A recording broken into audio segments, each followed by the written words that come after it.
요런 모델들을 보면 요구사항이 있어요. AI 산업에서 봤을 때 요구사항들이 대형 모델을 요구합니다. 대형 모델, 모델. 파라메터스로 보면 수십억 개에서 수조 개 있는데 요즘에는 최신 모델들이 파라메터스를 잘 공개를 안 하고 추산을 하고 있거든요. 저희들이. 추산하기 때문에 정확한 숫자는 모르겠지만 아무튼 엄청나게 크다. 그리고 점점 커지고 있다. 이런 걸 보이는데 챗GPT도 뭐 막 3.0, 3.5, 4.0 나올 때만 하더라도 파라미터가 얼마씩 늘어납니다라고 발표를 했었는데 네. 그 뒤로는 공개를 안 해요? 그 뒤로는 직접적으로 공개는 안 하고 있습니다. 저희가 추산을 하고 있습니다. 왜 더 너무 많이 커져서 그런 거예요? 뭐예요? 오픈 AI가 예전에는 GPT 논문도 많이 공개를 했었고 네. 최신 학습 기법 공개를 많이 했었거든요. 공유를 네. 많이 했었는데 네. 어느 순간 이후부터는 공개를 거의 안 하고 내부 자산으로 많이 가져가는 것 같아요. 경쟁이 심해지니까 그런 것들을 좀 보호하려는 것 같습니다. 원래 오픈 AI가 이제 오픈이고 네, 비영리 기관으로 운영을 하려고 했었던 건데 네, 이제 투자도 많이 받고 오픈 그 공동 창립자들 막 축출하고 네. 이제 완전 영리 쪽으로 가려고 해서 그런 걸 수도 있겠네요. 네, 최근에는 영리법인으로 바꾼다는 얘기도 나올 정도니까 오픈 AI가 이제 영리 추구를 하는 하지 않나 생각이 좀 들고요. 거기에 의견이 안 맞아서 나가신 분도 많이 계시니까 그렇죠. 분위기가 좀 수축해버도 달라진 그래서 것 나갔던 거고. 네, 같습니다. 수축해버가 수축해졌겠네요. 아유, 네, 수축하시더라고요. 다음으로 넘어가시죠. 네. 그럼 이렇게 대형 모델을 쓰는 목적은 예. 사실 최고의 성능입니다. 다른 말 필요 없고 최고의 성능을 위해서는 모델이 커야 된다. 스케일의 법칙을 떠올리시면 되고요. 예. 근데 최고의 성능을 내기 위해서 우리 산업에서 하고 있는 일들은 엔비디아, 엔비디아는 NV링크, GPU 간 직접 연결, 네. 인피니밴드, 얘는 서버 렉 간 연결을 예. 빠르게 하는 거, 고속 메모리, HBM이죠. 음. 그다음에 또 고속 데이터 입출력 하기 위해서는 이제 다 합쳐져야 됩니다. 고속 데이터 입출력은 외부에서 데이터를 가지고 와서 서버 렉에서 서버 내에서 엔비디아 GPU로 넘기고 거기에서 HBM에 넘기고 받고 결과를 서버로 보내고 또 외부 네트워크로 보내는 걸 얘기하는데 이거 하려면 인피니밴드부터 해서 엔비디아 HBM, NV링크가 다 필요하고 또 엔비디아가 요즘에 밀고 있는 그레이스 CPU가 들어가면 더 효율적으로 됩니다. 그러니까 모든 걸 다 하려고 하는 거죠. 네, 모든 걸 다 하려고 하고 있고 근데 어느 측면에서 보면 CPU라고 하는 게 X86이고 처음 나온 게 71년도거든요. 네. 그 4004, 인텔 4004가 처음 네. 나온 게 71년도이고 그게 발전해서 온 거기 때문에 컴퓨터의 구조를 봤을 때는 엔비디아가 좀 답답한 면이 있을 것 같습니다. 인텔에서 그걸 열어주기도 애매하고 그래서 직접 암을 설계해서 인터페이스를 바꿔서 내가 직접 GPU로 인터페이스를 뚫겠다고 하는 게 그레이스 GPU입니다. 가장 효율적인 모델을 내가 다 만들어 버리겠다. 네. 대단합니다. 이게 들어와 있는데요. 근데 이렇게 보면 지금은 최고 성능을 위해서는 이런 고비용이 들어가는 게 납득이 되는데 요구사항 핵심 요소는 첫 번째 엔비디아죠. 고성능 고비용 할 수 있다. 네. 대신에 비용이 많이 든다는 걸 좀 봐주시면 좋겠고 두 번째가 HBM이죠. SK 하이닉스 HBM. 예. 다른 거는 대체가 안 되고 얘도 마찬가지로 고성능 고비용입니다. 처음에는 AMD랑 같이 개발했다는 게 좀 인상적이지만 그런데 말씀드리고 싶은 것 중에 하나가 IT 산업은 원가 절감을 정말 철저하게 하는 시장입니다. 그렇죠. 얘는 하드웨어적인 최적화도 가능하고 소프트웨어적인 최적화도 가능하기 때문에 IT 산업은 원가 절감을 정말 철저하게 하는 시장인데요. 특히 우리가 자동차나 조선, 철강, 화학공학 이런 여기에서 원가 절감을 하기 위해서는 설계를 해야 되고 네. 양산을 해야 되고 그게 시장에 퍼지는 데까지 시간이 많이 걸리거든요. 네. 근데 IT 쪽은 코드를 만들고 소프트웨어 최적화를 한다고 하면 코드를 만들고 배포하면 그 즉시 비용이 절감되기 시작합니다. 그래서 비용 절감에 들어가는 비용이 되게 낮고 비용 절감이 잘 안 됐을 때 롤백하기도 쉬운 게 IT 시장이거든요. 그래서 소프트웨어적으로 먼저 최적화를 하고 그 다음에 하드웨어 쪽도 최적화를 해서 비용을 많이 낮춥니다. 그 배경에는 여기 무어의 법칙이랑 황의 법칙을 떠올리시면 네. 좋을 것 같아요. 무어의 법칙은 지금은 잘 동작하진 않지만 인텔 X86에서 잘 동작하진 않지만 무어의 법칙은 2년마다 연상 속도가 두 배가 네. 되는 걸 얘기하고요. 황의 법칙은 2년마다 저장 용량이 2배 되는 걸 말합니다. 저 이제 젠슨 황이 아니라 황창규 네. 사장님. 황창규 사장님입니다. 네. 최근엔 젠슨 황 법칙도 나왔던데요. 그렇죠. 네. 그게 요즘엔 더 황의 법칙이 된다고 네. 하죠. 근데 요거를 이제 우리의 관점에서 해석한다면 예. 같은 성능이나 용량이 디플레이션 되는 시장입니다. 디플레이션이요? 네. 그래서 여기에서는 결국에는 같은 용량이나 속도가 시간이 갈수록 디플레이션 되는 시장이라고 보시면 되거든요. 가치가 낮아진다. 똑같은 성능이라고 하면 계속해서 싸지는 거예요. 그래서 여기에서는 하드웨어적으로도 IT 쪽은 기본적으로 원가 절감이 생존을 위해서 필요한 시장이 IT 업계입니다. 그렇죠. 그 D램 가격이 연산 속도 2배 늘 때마다 가격이 2배씩 뛰었다면 이거 뭐 말도 못할 정도로 비싸졌겠죠. 네. 근데 지금은 엄청 저렴하게 쓸 수 있으니까. 네. 그런 식으로. 네. 그래서 원가 절감에 정말 철저하게 동작하는 시장이 IT 시장이라고 봐주시면 좋을 것 같고요. 네네네. 그러다 보니까 엔비디아나 SK 하이닉스 모두 엔비디아 GPU, SK 하이닉스 HBM이 대체제가 없는 건 명확합니다. 앞쪽에 있는 그 많은 워크로드, 무거운 모델 돌리기 위해서는 지금은 대안이 될 애들이 없거든요. 엔비디아 아니면 제대로 돌릴 수가 없고 예. 다른 데서 돌린다고 얘기는 하지만 총 비용을 봤을 때 훨씬 비쌉니다. 전력 효율이 떨어지거나 관리 비용이 너무 많이 들어가거나 성능이 너무 떨어지기 때문에 하이닉스 HBM은 대체 불가능한 건 너무 잘 아실 것 같고 그래서 여기에 이 기업들의 경쟁력에 문제가 있는 건 전혀 아니고 해자도 단단한 것도 맞습니다. 하지만 이게 너무 고가라는 거는 지속적으로 부담이 되는 것 같아요. 상당히 고가거든요. 특히 HBM도 우리가 메모리라고 했을 때 받아들일 수 있는 가격에 비해서 너무 고가거든요. 물론 뭐 GPU 그 세트 가격 뭐 H100이나 B100에서 차지하는 비중으로 따지면 한 10% 될랑말랑 그렇다고는 하는데 네. 그냥 D램하고 비교해 보면 엄청 비싸다는 거죠. 네. 상당히 비싸거든요. 근데 이 가격이 줄어드냐 줄어들지 않느냐를 말씀드리려는 건 아니고 여기에 대한 성장성이 앞으로 계속 성장성이 높아질 수 있겠느냐라는 관점에서 본다고 하면 조금 의구심은 듭니다.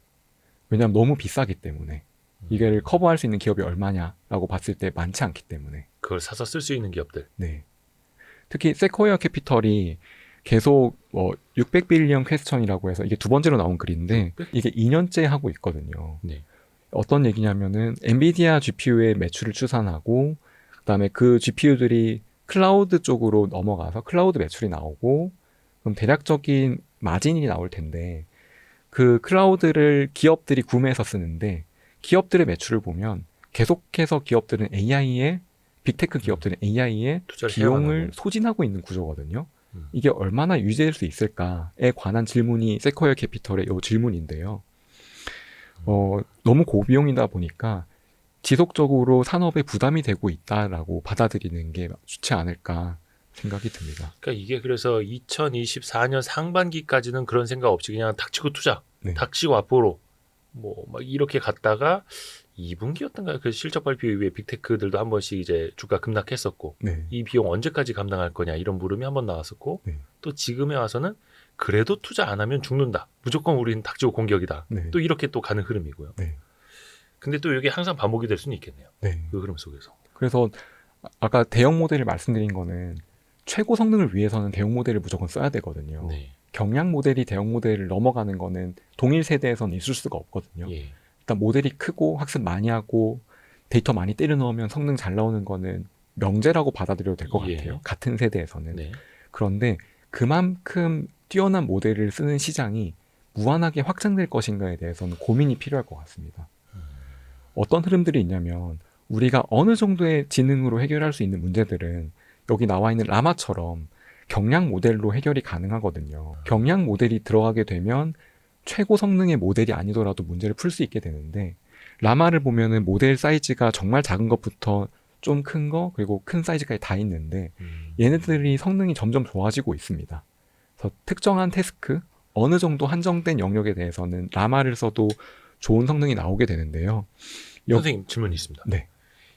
물론 뭐 저희도 콘텐츠 몇 번 다루긴 했습니다만 그 대형 모델이랑 네. 경량 모델이랑 그 차이 좀 더 쉽게 한번 좀 설명 좀 해주세요. 대형 모델과 경량 모델. 대형 모델은 점점 커지고 정말 큰 모델이고 우리가 가장 크게 만들 수 있는 모델이고 학습도 정말 많이 하고 그러니까 다 때려 넣은 거. 다 때려 넣은 거. 네. 우리가 할 수 있으면 그냥 진수성찬 다 차린 게 대형 모델입니다. 예, 상다리 부러지게. 경량 모델은 두 가지 타입이 있는데 첫 번째 타입은 대형 모델을 먼저 만들어요. 만들고 거기에서 최적화를 해나가는 대형 모델이 있습니다. 가장 일반적인 형태의 대형 모델이거든요. 여기에 파라미터들을 많이 안 쓰이네 해서 삭제하는 거고, 이제 가지치기처럼 삭제를 하는 거고, 얘도 많이 안 쓰이네 삭제하고, 얘는 많이 쓰이네 그대로 놔두고, 요런 경량화가 하나 있고요. 또 다른 경량화는 처음부터 구조를 소형 모델로 세팅을 하고 소형 모델에 적합하게 LLM을 만드는 겁니다. SLLM이라고도 하거든요. 이렇게 만드는 두 가지 구조가 있는데, 경량 모델은 결국 작은 파라미터 수로 좋은 성능, 파라미터당 성능을 높이는 게 경량 모델이라고 보시면 좋을 것 같아요. 그러니까 진수성찬 다 차려놨더니 저 나물이나 야채를 안 먹어서 야, 이거 빼버려. 네. 이렇게 하는 거랑 아니면 네. 조그마한 이제 교자상 하나 따로 하나 차려주는 거. 네. 이런 식으로. 네. 좋습니다. 경량 모델, 대형 모델 그런 차이. 네. 그리고 공통적으로는 연산할 때 플로팅 포인트라고 하는 일종의 정밀도가 있거든요. 예. 정밀도를 줄여서 정밀도를 적절히 줄여서 성능에 큰 지장 없이 데이터 사이즈를 줄이는 것도 경량화의 기법인데, 얘는 모든 구간에서 다 쓰이고 있습니다. 경량화할 때. 티 안 나게. 네. 티 안 나게 약간 이렇게 정밀하지 않은 부분은 좀 뭉뚱그려도 좀 되는. 네. 그게 이제 메타가 만든 라마라는 게 그래서 경량 모델이고, 네. 요거는 이제 쓰임에 따라서 좀 선택을 할 수가 있는. 네. 그래서 메타는 우리 기술을 가져다가 돈 내고 쓰세요. 네. 이렇게 제공을 하는 거고. 메타는 다 무료로 제공하고 있습니다. 모든 거를. 언젠간 돈 받겠죠. 근데 페이스북의 행보를 보면 네. 페이스북이 우리가 약간 AI랑 좀 멀어 보이지만 네. 연구자들 입장에서는 페이스북이 참 대단한 회사고 고마운 회사인데요. 페이스북은 이쪽에 유료화를 거의 안 했습니다. 지금까지도요? 네. 파이토치라고 하는 딥러닝 프레임워크가 있는데 예. 이게 텐서플로우, 구글 텐서플로우보다 지금 더 많이 쓰이거든요. 계속해서 파이토치를 많이 쓰고 있고, 얘도 당연히 무료이고요. 라마도 유료화가 안 되지 않을까, 계속해서 공개하지 않을까 생각이 듭니다. 왜 그럴까요?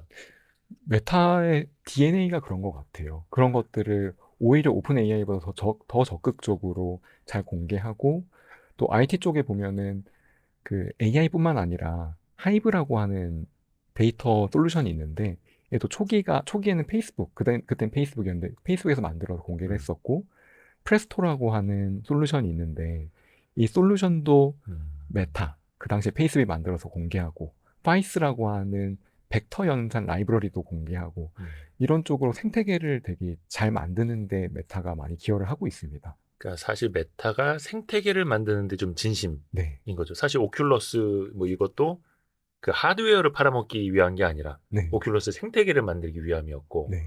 그러니까 우리가 페이스북이나 뭐 인스타그램 여기에 빠져 있으면은 이 회사가 준비하고 있는 게 안 보이는데, 근데 사실 메타도 아까 얀 누구였죠? 얀 르쿤. 네, 그 양반도 메타가 있다고 하고, 네. 메타도 주가가 많이 올랐잖아요. 네. AI의 진심이다 이러면서. 네.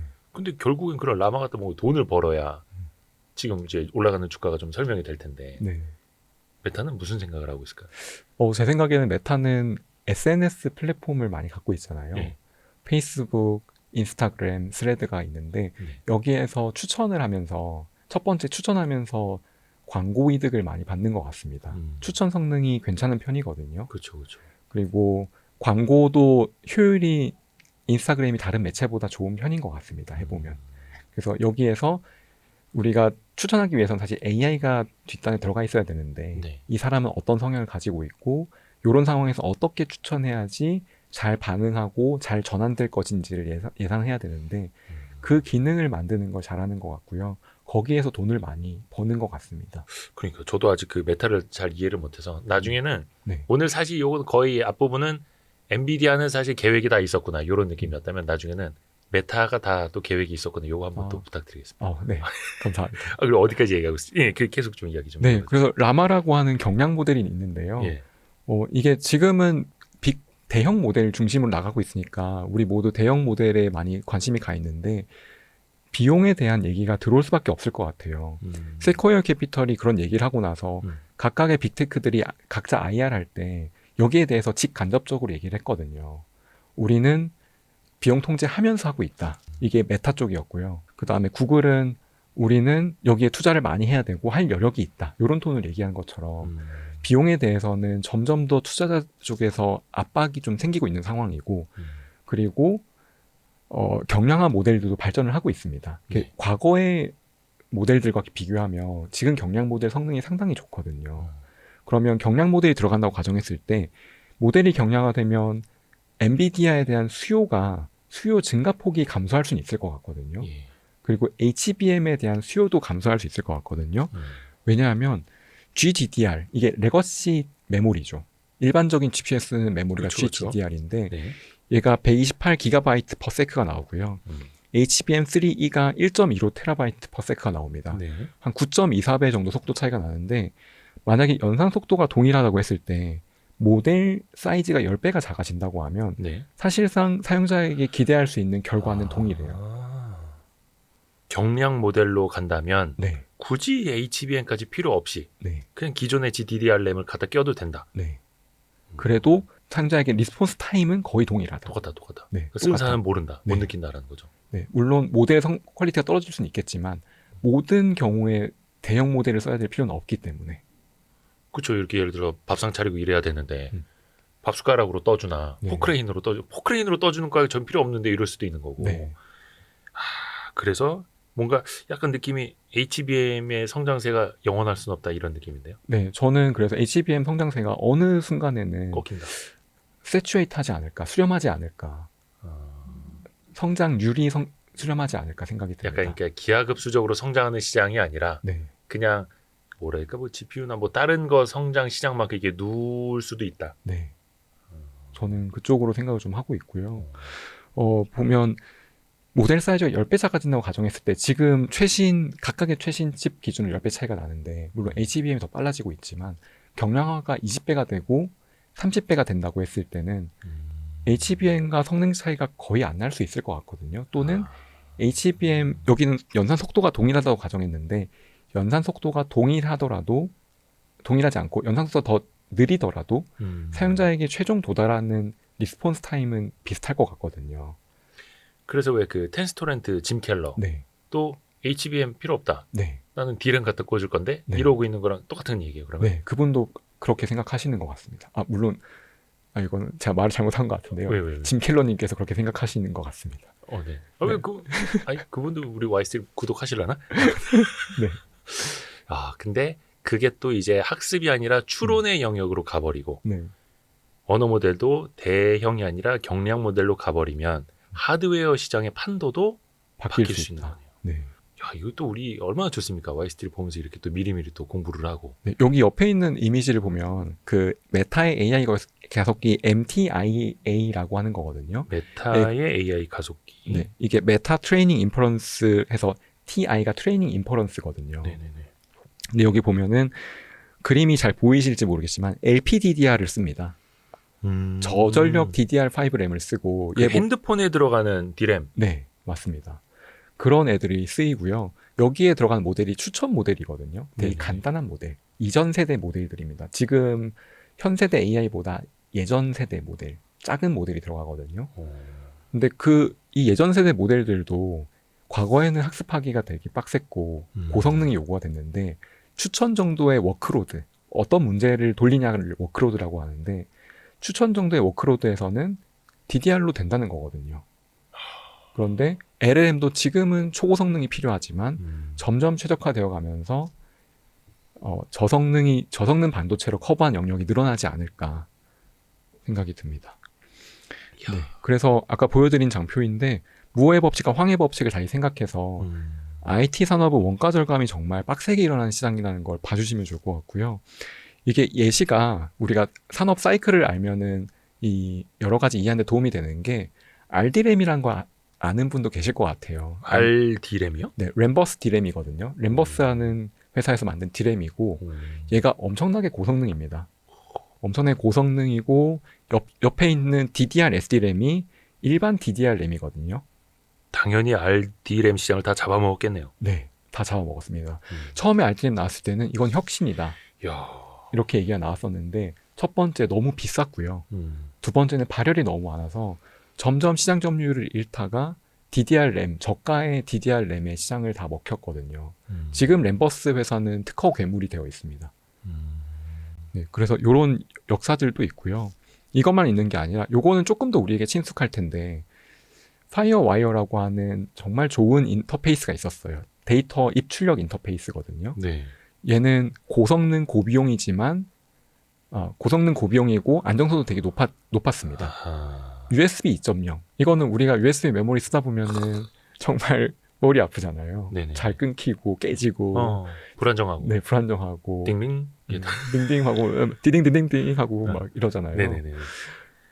하지만 우리는 대부분의 사람들은 파이어와이어를 써본 적이 없으실 거예요. 이거 옛날 영상 장비에 이런 거 있었어요. 네, 비싼 영상 장비에. 네, 이 케이블도 비싸고. 네. 케이블도 비싸고. 잃어버리면 큰일 나고. 네, 어디 파는 데도 없고 막. 네, 이것도 똑같은 흐름이네요. 네, 고성능 고비용, 음. 높은 안정성에서 저성능 저비용, 낮은 안정성으로 간다. 이게 네. D램도 그러했고, 네. 근데 여기에서 보여주시는 의미는 네, 그래서 아. 이렇게 되어 있는데 여긴 정말 IT 쪽은 정말 원가가 중요한 시장이다라는 거 말씀드리고 싶고요. 근데 어떻게 보면 얘가 조금은 톤이 다르다고 느끼실 수 있을 것 같아요. 왜냐하면 엔비디아랑 HBM은 로직 프로세서에 가까우니까. 예. 그래서 로직 프로세서는 상대적으로 원가 압박에 덜하거든요. X86을 보면은 71년도에 인텔 4004가 나왔고 네. 얘가 발전해서 지금 거의 50년째 인텔이 로직 프로세서를 만들고 있잖아요. 예. 얘가 주도권이 넘어간 게 한 10년 정도 됐으니까 음. 40년은 이 시장에서 버텨왔었는데 예. 40년이면 충분하지 않냐라고 얘기를 하실 수가 있지만 사실 인텔 4004부터 인텔 로직 프로세서가 시장을 잡았던 거랑 예. 엔비디아가 지금 시장 잡은 거 좀 다른 것 같아요. 음. 인텔이 로직 프로세서에서 시장을 오랫동안 잡고 있었던 거는 그 시장이 정말 혼탁하게 IT라고 하는 산업 자체가 혼탁하게 성장할 때 정말 많은 의존성을 갖고 성장을 해왔거든요. 그래서 그리고 B2C 시장 중심이 되게 많았거든요. 네. 그래서 인텔이 없어지면 B2C로 뿌려놓았던 대부분의 솔루션들을 쓸 수 없게 됐었어요. 그래서 암으로 전환할 때는 인베디드처럼 독립된 시장으로 많이 넘어갔었는데 네. 엔비디아는 상황이 좀 다른 것 같습니다. 엔비디아는 이미 IT가 상당히 많이 고도화된 상태에서 AI라는 게 등장을 했고 엔비디아를 다른 걸로 충분히 끼워 넣을 수 있거든요. 예. 물론 쿠다에 대해서 질문하는 분도 많이 계실 것 같아요. 쿠다가 엔비디아의 종속성을 높인다고 생각할 수 있겠지만 그렇죠. 저는 상당히 제한적으로 영향을 준다고 생각을 하고요. 실제로 엔비디아를 쓰는 이유 중에 쿠다 때문에 쓰는 거는 없다고 봐도 될 것 같아요. 그래요? 네. 다른 분들의 견해랑은 좀 다르네요. 네. 이게 2000년대 초중반에 GPGPU가 들어올 때는 쿠다가 정말 독보적이었거든요. 예. 그래서 그 당시에는 쿠다가 있어야지만 코딩을 쉽게 할 수 있었고 그래야 GPU를 매니지할 수 있게 되었는데 지금은 그게 중요한 걸 다 아니까 AMD, MI300X 이런 애들, 인텔의 가우디, 그다음에 세레브라스나 아니면 삼바노바 시스템 이런 애들도 다 딥러닝 프레임워크를 지원합니다. 그럼 이런 반도체를 쓰는 게 GPGPU를 쓰기 위해서 하는 게 아니라 AI 워크로드를 돌리기 위해서 하는 거잖아요. 네네네. 거기에 대해서는 기업들이 너무 중요한 걸 알기 때문에 같이 제공을 합니다. 그 당시 저기 쿠다만 써보셨죠? 근데 저희 거 쓰셔도 쿠다랑 비슷해요. 네. 뭐 크게 이렇게 뭐 많이 안 바꾸셔도 돼요. 이런 식으로 제공을 한다. 좋은 서비스를. 네. 통신사 번호 이동 쉽게 할 수 있게끔. 네. 물론 엄청나게 바로 끼워서 되는 건 아니지만 상황이 인텔과 약간 다른 거는 인텔은 B2C 시장이니까 바꿨을 때 대응을 할 수가 없지만 AI 쪽은 교체 비용이 전환 비용이 당연히 들어가거든요. 네네. 만약에 그렇죠. 엔비디아에서 다른 걸 바꿀 때 전환 비용이 들어가는데 AI 서비스가 지금 너무 고비용이기 때문에 총 비용에서 그 전환 비용은 감안하면 하드웨어가 충분히 저렴하거나 경쟁력이 있다면 감안할 만한 수준이고 거기에 대해서는 엔비디아가 쿠다 때문에 지금 해자를 유지하는 것 같다는 생각은 아닙니다. 약간 그 말인즉슨 이제 해자라는 거 이제 버핏이 이야기하듯이 성을 둘러싸서 다른 적들이 침범해 오지 못하도록 하는 네. 그 물줄기를 말하는데 네. 엔비디아가 지금 이제 영원할 거라고 이제 생각들을 하시는데 이런 이야기 나오면은 약간 이제 막 댓글이 안 좋아질 수도 있습니다. 아, 네. 댓글 우리 엔비디아 형 건들지 마요, 막 이러면서. 네, 댓글 잘 부탁드립니다. 좋습니다. 네. 그래서 이제 쿠다라는 게 너무 뭐라 그럴까 좀 완벽한 해자는 아니다. 네. 네네. 넘어올 수 없는 해자는 아니다. 네. 물론 엔비디아의 해자들이 되게 많은데요. 예. 거기에서 쿠다가 큰 부분을 차지하지 않는다는 걸 말씀드리고 싶은 거예요. 엔비디아의 해자는 하드웨어 자체죠. 하드웨어가 너무 빠르고 커넥티비티가 정말 좋은 게 큰 해자고 그건 따라올 수가 없고 쿠다는 그 해자에 포함되기에는 애매하다. 대신에 엔비디아의 다른 혜자라고 하면 개발자들을 잘 지원해주는 것. 이것도 상당히 크거든요. 그래서 엔비디아의 혜자는 뭐 하드웨어 쪽도 많이 있고 그런데 쿠다가 혜자라기보다는 엔비디아의 혜자는 개발자 지원을 되게 잘해주는 것들.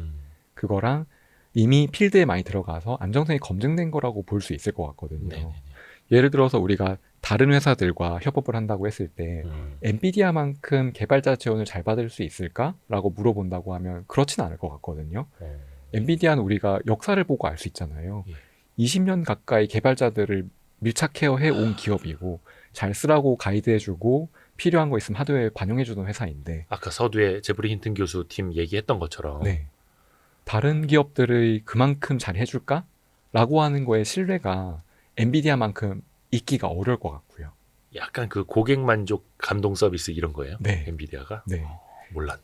네, 그 부분이 하나 있고 또 요게 필드에 많이 깔려 있고 오랫동안 쓰였잖아요. 특히 예. HBM도 이렇게 헤비한 워크로드를 돌리는 거는 반도체에게 정말 가혹한 조건이거든요.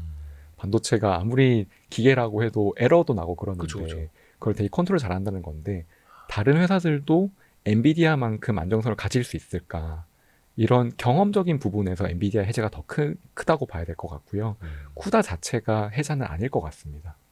그러면은 다른 기업들이 엔비디아를 잡으려면 첫째 성능으로 때려잡든지. 네. 근데 그건 너무 어렵고. 네, 그러면 이제 가성비로 가라는 얘기네요. 네, 가성비와 고객 만족. 고객 만족. 네, 고객 만족 감동 서비스. 네, 고객 만족 감동 서비스. 항상 고객이 중요하니까요. 어, 네, 그래서 제가 생각하기에 이미 현재 시장에서는 대형 모델에서는 네. 엔비디아랑 SK 하이닉스가 판정승을 했다고 보입니다. 요거를 따라잡기는 어려울 것 같아요. 대형 모델에서 엔비디아를 단기간에 따라잡을 수 있다? 불가능할 것 같거든요. 아까 알아본 것처럼 GPU 자체에 대한 설계도 탁월하고 HBM 컨트롤러 만들기도 힘든데 거기에서 잘하고 있고 또 계약도 해야 되는데 계약도 잘해야 되고 GPU 간 연결, 렉 간 연결 이런 것들 다 잘해야 되는데 거기는 단기간에 따라잡을 수 있는 곳이 아니기 때문에 시간이 좀 걸릴 것 같고요. SK 하이닉스 HBM도 워낙 잘하고 있기 때문에 단기간에 얘를 따라잡기는 어려울 것 같습니다. 이 시장은 한동안은 엔비디아랑 SK 하이닉스 중심으로 갈 텐데 대신에 추론 시장에서는 아까 경량 모델 말씀드린 것처럼 시장이 좀 다르거든요. 또는 경량 모델 학습 추론 시장으로 볼 수도 있을 것 같고요. 그리고 좀 작은 시장에서는 작은 모델을 돌리는 시장에서는 엔비디아나 SK 하이닉스의 장점이 상대적으로 덜 드러날 수 있다. 그래서 경쟁 기업들이 고객 만족을 하고 개발자 지원을 잘하고 필드 검증을 잘한다고 하면 충분히 승산이 있는 시장이라고 생각합니다. 여기 어떻게 보면 이제 AI 반도체 업계 혹은 투자 시장에서도 요게 하이라이트가 될 수 있겠네. 네. 야, 이게 핵심이 될 수 있겠네요. 와, 되게 중요한 지점 이야기해 주셨어요. 그래서 경량 모델 시장을 조금 더 자세하게 보면요. 이게 AI 모델이랑 엔비디아 이번에 성공한 것처럼 AI 모델 쪽이랑 되게 긴밀하게 협업을 해야 됩니다. 네. 그래서 경량 모델 하려고 하면 뭐가 필요한지, 그다음에 이걸 우리 하드웨어를 어떻게 써야지 경량 모델을 만들 수 있는지 좀 알려드려야 되고 필요한 것들을 받아가지고 하드웨어 개선에도 반영을 하는 게 좋거든요. 엔비디아는 그래서 플로티 포인트 8 이렇게 작은 비트 수의 그 부동소득점 연산에 많이 투자를 하고 있고 네. 최근에는 FP6 더 작은 비트, FP4 더 작은 비트. 이게 비트가 작다는 거는 메모리를 줄이고 연산 속도를 빠르게 하는데 또 에너지 효율도 높이지만 정밀도를 낮춘다는 의미거든요. 네. 경량화한다는 게 가지치기도 있지만 정밀도를 조금씩 눈에 안 보이게 낮추는 방법도 들어있기 때문에 네네. 더 낮은 정밀도의 하드웨어를 제공한다는 걸로 엔비디아는 접근을 하고 있고 다른 기업들은 어떠냐? 우리가 세레브라스나 그 삼바노바 시스템처럼 복잡한 모델에 너무 집중을 하고 AI 업계랑 조금 떨어져 있으면 어렵다는 걸 알고 있기 때문에 지금 참여하는 기업들은 트랜스포머처럼 심플한 모델을 대용으로 돌리는 게 중요하다. 그리고 소형 모델 돌릴 때 업계랑 긴밀하게 협업해야 된다. 이것들 잘 알고 있어서 아마 소형 모델 시장에서는 엔비디아 경쟁 구도에 있는 기업들이 상당히 노력하지 않을까. 그리고 어떻게 보면은 이 기업들 중에서 잘 되는 기업이 나올 수 있지 않을까 생각이 듭니다. 어떻게 보면 엔비디아와 엔비디아의 잠재적인 경쟁군들이 서로의 전략이나 서로의 미래를 다 알고 있는 거네요. 네, 서로가 계산을 하고 근데 다만 그 경량 모델 인공지능 그 시장에서는 다 부딪힐 수밖에 없는 거고 네. 지금은 경쟁이 없지만 앞으로는 다 경쟁을 해야만 하는 거고 네. 물론 엔비디아는 그걸 또 다 준비를 하겠습니다만 네. 여기도 엔비디아는 계획이 있겠죠. 그럼요. 추론 시장 때 가면은 이제 네. 우리 고객사들이 딴 거 맞춤형으로 싼 거 쓴대. 그럼 우리는 그때 어떻게 할 거야? 이 계획은 있겠죠, 당연히. 네. 엔비디아도 대형 모델을 잘하니까 여기에서 경량 모델 잘하도록 최적화하는 거에는 엔비디아도 사실 우위에 있다고 보입니다. 이미 깔아놓은 인프라도 너무 많고 뭐 현실적으로 봤을 때 영업망도 워낙 잘 갖춰져 있기 때문에 엔비디아가 우위에 있는 건 맞지만 그렇지만 다른 기업들이 경쟁을 한다고 하면 대형 모델 시장보다는 소형 모델 시장에서는 승산이 있지 않을까. 근데 그 엔비디아가 경량 모델 시장에서 앞으로 어떻게 할지는 약간 좀 카드를 좀 보여준 게 있나요? 현재까지는 플로팅 포인트를 좀 낮추고 그러니까 정밀도를 좀 낮추고 경량 모델 돌아가기 좋게 하드웨어적으로 조금씩 개선하는 것 외에는 잘 모르겠습니다. 좀 더 봐야 될 것 같습니다. 그러니까 우리가 항상 진수성찬을 차리지만 네. 나중에 교자상 따로 하나 차려줄 수는 있어 살짝 이렇게 언질은 해주는 정도. 네. 근데 거기에서 그 시장에서 이제 경쟁은 또 해봐야 하는 거고. 네. 또 나중에 그럴 수도 있잖아요. 그 경량 모델에서도 그 AI 가속기 다 우리 거 쓰시면 저기 뭐 냉각 시스템이라든지 서버렉 좀 끼워드리겠습니다라든지 또 이럴 수도 있는 거고. 네. 근데 충분히 그럴 수 있을 것 같은 게 그레이스 CPU는 되게 고성능인데 그레이스 CPU를 만드는 거는 인텔 X86을 안 쓰겠다는 거거든요. 예. 그레이스 CPU는 또 ARM이니까 예. 상대적으로 원가 낮추기도 좋고 성능을 낮춰서라도 적절한 성능으로 비용 통제를 할 수 있을 것 같거든요. 네. 그래서 지금 경량화하고 저가 서버를 만들기 위한 토대들, 재료들은 다 갖고 있을 것 같습니다. 야, 그 미래에 정말 불꽃 튀는 경쟁 진짜 볼만하겠네요. 네, 그래서 마지막 장표인데요. 샘 알트만 시작할 때 샘 알트만의 지능 시대를 얘기했었는데 네. 요 글을 읽다 보면은 어떤 생각이 드냐면 예. 저는 AI 인프라 투자를 정당화한다는 느낌을 좀 받았습니다. 그래서 기사로는 수천일 여기가 정말 많이 나왔었는데 읽다 보면 이런 얘기가 나옵니다. 충분한 인프라를 갖추지 못한다면 AI는 전쟁의 원인이 되거나 부자들의 도구가 될 것이다. 근데 저는 요걸 읽으면서 어떤 느낌을 받았냐면 세코이어 캐피탈을 비롯해서 지금 AI 과잉 투자에 대한 투자자들의 시선이 있는데 여기에 대해서 반박하는 메시지가 아닐까라는 생각이 좀 과잉 들었거든요. 투자 아니다. 충분히 더 투자해 놔야 된다. 네, 전 세계에 다 깔아놔야 된다. 네, 부자만 쓸 수 있는 게 아니라 가난한 사람도 인공지능을 쓸 수 있도록. 네. 그런 생각이 좀 많이 들었습니다. 그래서 저는 이제 AI는 이미 현실을 바꾸고 있고 미래도 바꿀 건데 그 중에서 과잉 투자가 정당화되는 기업이 있을 것 같고 아닌 회사들도 있을 것 같거든요. 거기에 대해서는 잘 판단해 봐야 되는 시기인 것 같고요. 그 판단하기 위해서는 아까 말씀드린 것처럼 이번 세션에서는 모델이랑 반도체 설계 중심으로 봤지만 AI 산업에 대한 플라이휠을 다 보고 비슷한 역사가 어떻게 흘러왔는지를 보고 어느 정도 가늠해 보는 것도 필요할 것 같습니다. 과잉 투자가 정당화되는 기업과 그렇지 못한 기업. 네, 사실 거기에서 어떻게 보면 이 시장의 승부가 갈릴 수도 있는 거고요. 네, 효율성은 물론이고. 네, 앞에서도 말씀해 주셨던 그 플라이휠. 어떤 구석을 누가 차지하고 거기에서 절대 안 내려오는 기업과 살짝 좀 바뀌는 기업이 나올 수도 있고. 오, 유심히 봐야겠네요. 특히 투자자라면 더더욱이. 네, 야, 오늘 장시간 너무 감사합니다. 네. 우리 감사합니다. 특히 AI 개발자로서 필드에서 느끼고 계시는 거 보고 경험하신 것들을 또 다 풀어주셔서 더 많이 도움이 된 것 같습니다. 네. 우리 AI 개발자 강병호님이었습니다. 고맙습니다. 감사합니다. 감사합니다. 고생하셨습니다. 고생하셨습니다. 고생하셨습니다.